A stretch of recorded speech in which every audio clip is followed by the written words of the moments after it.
వైఎస్ఆర్ జిల్లా కడప టీడీపీ నగర కమిటీ ఆధ్వర్యంలో ఆంధ్రప్రదేశ్ ముఖ్యమంత్రి శ్రీ నారా చంద్రబాబు నాయుడు గారి జన్మదిన వేడుకలు టీడీపీ నగర అధ్యక్షుడు సానపు రెడ్డి శివకుంఠారెడ్డి కేక్ కట్ చేసి అన్నదాన కార్యక్రమం నిర్వహించారు. ఈ కార్యక్రమానికి ముఖ్య అతిథిగా అలంకానపల్లె లక్ష్మారెడ్డి పాల్గొని మీడియాతో మాట్లాడుతూ తెలుగుదేశం పార్టీ జాతీయ నాయకుడు ఆంధ్రప్రదేశ్ ముఖ్యమంత్రి శ్రీ నారా చంద్రబాబు నాయుడు గారి జన్మదిన వేడుకలు కడప అప్సర సర్కిల్ విఘ్నేశ్వర స్వామి సన్నిధిలో మా నాయకుడు 74వ సంవత్సరం పూర్తి చేసుకున్నటువంటి మా నాయకుడు విజన్ 2047 సాధించాలని, ఆయనకు శక్తి, బలం, తెలివితేటలు ఈ రాష్ట్రానికి ఏకైక ముఖ్యమంత్రిగా ఉండాలని విఘ్నేశ్వర స్వామి సన్నిధిలో సిటీ ప్రెసిడెంట్ ఆధ్వర్యంలో మేమంతా కోరుచున్నామని ఆయన తెలిపారు. అలాగే ఈ కార్యక్రమంలో టీడీపీ నాయకులు, కార్యకర్తలు, తెలుగుదేశం కుటుంబ సభ్యులు, అభిమానులు పాల్గొని కార్యక్రమాన్ని విజయవంతంగా నిర్వహించారు.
అందరికీ నమస్కారం.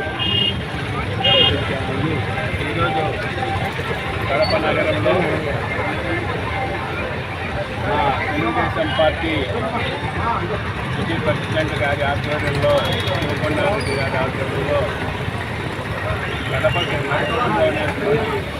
అప్సరా సర్కిల్లో ఉన్నటువంటి విఘ్నేశ్వరుని స్వామి యొక్క సన్నిధిలో మా నాయకుడు నారా చంద్రబాబు నాయుడు గారు, ఆంధ్రప్రదేశ్ ముఖ్యమంత్రి వర్యులు, జాతీయ తెలుగుదేశం పార్టీ అధ్యక్షుడు నారా చంద్రబాబు నాయుడు గారు పుట్టినరోజు సందర్భంగా ఈరోజు ఆయన 74వ సంవత్సరాలు పూర్తి చేసుకుని 75వ సంవత్సరం అడుగుపెట్టుకునే శుభ సందర్భంలో ఆయనకు ఆరోగ్యం, శక్తి, బలము, తెలివితేటలు, ఈ రాష్ట్రానికి విజన్ కలిగినటువంటి ఏకైక ముఖ్యమంత్రిగా పనిచేసినటువంటి మా చంద్రబాబు నాయుడు గారు ఆరోగ్యంగా ఉండాలి, బాగుండాలి.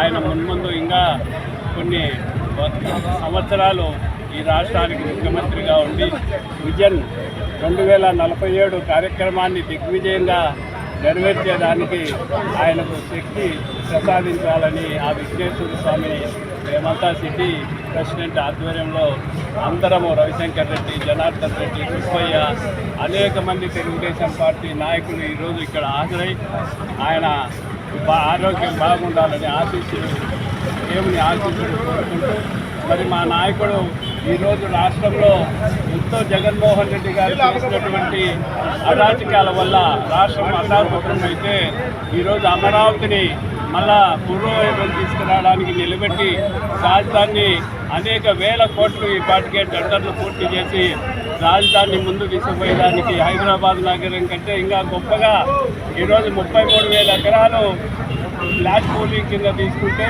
ఇంకా 40,000 ఎకరాలు తీసుకోవాలనేటటువంటి ఆలోచన రావడం మా ముఖ్యమంత్రి యొక్క తెలివితేటలు, ఆయన యొక్క విజన్ అర్థం చేసుకోవాలి రాష్ట్ర ప్రజలంతా కూడా. అని ఈ రాష్ట్రాన్ని సర్వముఖ అభివృద్ధి తీసుకోవడానికి చంద్రబాబు నాయుడు ఎనలేని కృషి, రాత్రింబవళ్ళు కష్టపడి 75 సంవత్సరాల్లో కూడా ఒక యువకుడిలాగా కష్టపడి ఈ రాష్ట్రం యొక్క అభివృద్ధి కోసం, ఈ రాష్ట్రం యొక్క స్వర్ణాంధ్రప్రదేశ్ చేయాలనేటువంటి ఒక దృఢ సంకల్పంతో ముందుకు పోతున్నటువంటి మా నాయకుడికి ఆంధ్రప్రదేశ్ ప్రజలంతా అండగా ఉండి మరి ఈ కార్యక్రమాన్ని మున్ముందు ఈ రాష్ట్రాన్ని అన్ని విధాల వ్యవసాయ రంగంలో, కార్మిక రంగంలో, ఇండస్ట్రీల పరంగా యువత, కార్మికులు, మహిళలు అందరూ కూడా పెద్ద ఎత్తున ముందుకు పోవాలని ఇప్పుడు P4 కార్యక్రమాన్ని కూడా కొత్తగా ప్రారంభించడం జరిగింది.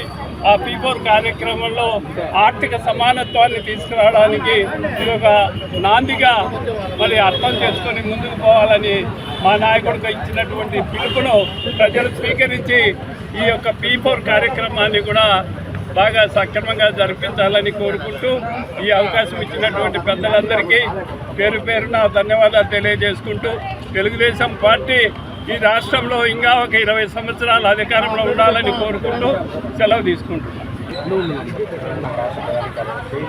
ఈరోజు కడప నగరం అప్సరా సర్కిల్ శ్రీ వినాయక స్వామి వరసిద్ధి వినాయక స్వామి సన్నిధి సమావేశంలో మా ప్రియతమ ముఖ్యమంత్రి చంద్రబాబు నాయుడు గారి పేరు మీద అర్చనలు పూజలు కార్యక్రమాలు చేశాము.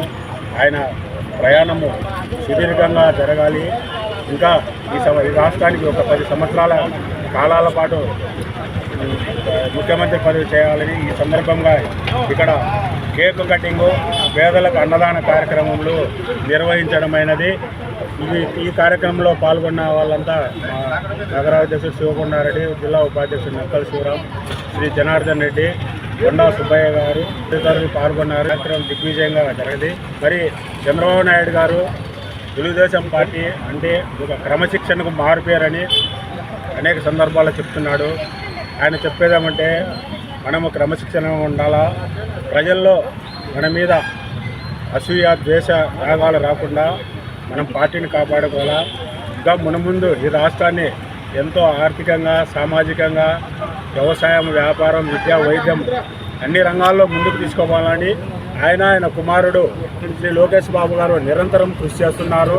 అలాగే చంద్రబాబు నాయుడు గారు గోదావరి కనకచర్ల ప్రాజెక్టు తీసుకురావాలని, తద్వారా రాయలసీమ సమగ్ర ముఖాభివృద్ధి చెందుతుంది. రాయలసీమలో మన అనంతపురంలో అయితేమి, కడపలో అయితేమి అనేక పారిశ్రామిక కేంద్రాలు ఏర్పాటు చేయడానికి వాళ్ళు ముందుకొస్తున్నారు. ఈ రాయలసీమను అన్ని విధాలుగా తీర్చిదిద్దారు, అందులో అనుమానం ఏం లేదు. తర్వాత ఇంకొకసారి ఆయన గెలిపించుకుంటే మనము ప్రతిసారి జరిగే సందర్భం ఏమంటే ఆయన సంపద కూడబెట్టి పెడతాడు. తర్వాత ప్రజలు ఎందుకో రెండోసారి ఆయనకు అవకాశం ఇవ్వడం లేదు. ఈసారి మళ్ళీ కూడా అవకాశం ఇస్తే ఈ రాష్ట్రము అన్ని విధాలుగా అభివృద్ధి చెందుతుంది. అలాగే మన కడప జిల్లా కూడా అభివృద్ధి చెందుతుంది. కాబట్టి తెలుగుదేశం కార్యకర్తలు అందరూ ఎలాంటి అధైర్యానికి గురి కాకుండా అందరూ ముందుకు సాగిపోయి ఇంకొకసారి ఆయనను మనము కంకణబద్ధులమై ముఖ్యమంత్రి చేయాలని ఈ సందర్భంగా కోరుతున్నాం. ఈరోజు కడప నగరంలో కడప నగరాధ్యక్షుడు శివకొండారెడ్డి ఆధ్వర్యంలో చంద్రబాబు గారి బర్త్డే కార్యక్రమం చేయడం చాలా సంతోషం. ఈ కార్యక్రమానికి ముఖ్య అతిథిగా సీనియర్ నాయకులు లక్ష్మీరెడ్డి గారు మరియు చాలామంది మా కార్యకర్తలు రావడం మరీ సంతోషం. ఏమనగా ఈరోజు చంద్రబాబు నాయుడు గారు 75 సందర్భంగా నగరంలో శివకొండారెడ్డిలో అన్నదానము, కేక్ కటింగ్ చేయడం చాలా సంతోషం. కానీ కడప నగరంలో చాలా కార్యక్రమాలు జరుగుతున్నాయి. ప్రజలు చాలా ఆనంద ఉత్సాహాల్లో ఆయన బర్త్డే చేసుకోవడం చాలా సంతోషకరము. కానీ ఈరోజు అక్కడ ఉన్న రాష్ట్రాన్ని చంద్రబాబు గారి ఆధ్వర్యంలో తప్ప వేరే ఆధ్వర్యం కాదని ఉద్దేశంతో ఆయనకు అఖండ మెజార్టీతో గెలిపించిన రాష్ట్ర ప్రజలకు